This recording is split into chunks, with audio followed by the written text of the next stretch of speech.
Praise lord. దేవుని నామంలో మీ అందరికి వందనాలు తెలియజేసుకుంటున్నాను. ఈ ఉదయకాల సమయంలో దేవుని వాక్యాన్ని ధ్యానం చేసుకుందాం. కీర్తనలో 104వ కీర్తన 33వ వాక్యం ఇలా సెలవిస్తుంది. నా జీవితకాలం అంతయు నేను యెహోవాకు కీర్తనలు పాడేదను, నేనున్నంత కాలము నా దేవుని కీర్తించేదను. హల్లెలూయా. ఇక్కడ దావీదు భక్తుడు ఇలా సెలవిస్తున్నాడు అన్నమాట. అయితే నేనున్నంత కాలం యెహోవా నామాన్ని కీర్తిస్తాను, పాటలు పాడతాను, స్తుతిస్తాను. అంటే ఇక్కడ జీవితకాలం అంతా కూడా చనిపోయేదాకా స్తుతిస్తాను అంటున్నాడు. మరి మనం స్తుతిస్తున్నామా? మనం పనికి వెళ్తున్నప్పుడు స్తుతిస్తున్నామా దేవుణ్ణి? ఉద్యోగం చేసుకునేటప్పుడు స్తుతిస్తున్నామా? వ్యాపారం చేసుకునేటప్పుడు స్తుతిస్తున్నావా? ప్రయాణం వెళ్ళబోయేటప్పుడు ప్రయాణంలో స్తుతిస్తున్నావా? లేకపోతే వంట వండేటప్పుడు స్తుతిస్తున్నావా? ఏ పని చేస్తున్నా కానీ నువ్వు దేవుని స్తుతించాలా.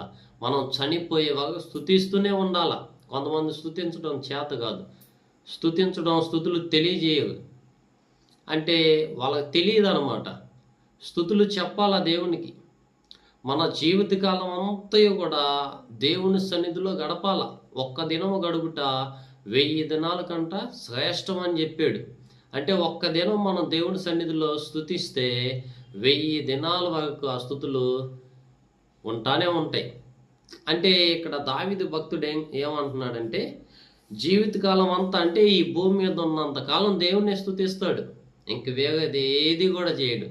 అలాగే మనము కూడా మన జీవితాల్లో కూడా మనం ఎక్కడున్నా, ఏ ప్రాంతంలో ఉన్నా, ఏ ప్రయాణంలో ఉన్నా, ఏ పనులు చేసుకుంటున్నా, అది వంట పని అయినా, ఇంటి పని అయినా, ఏ పని అయినా కానీ సంతోషముగా దేవుని స్తుతించాల. మన నోట స్తుతులు పలకాల. అయితే దేవుడు ఈ రోజున మనతో మాట్లాడుతున్నాడు. మనం ఉన్నంత కాలం స్తుతులు చెప్పాలి, తెలియచేయాలని. అయితే ఈ భక్తుడు ఉన్నంతకాలం స్తుతులు చెప్తానంటున్నాడు. మనము కూడా మనం బ్రతికినంతకాలం దేవుని సన్నిధిలో స్తుతించాలని దేవుడు మాటలో మన జీవితాల్లో దీవించి ఆశీర్వదించునుగాక.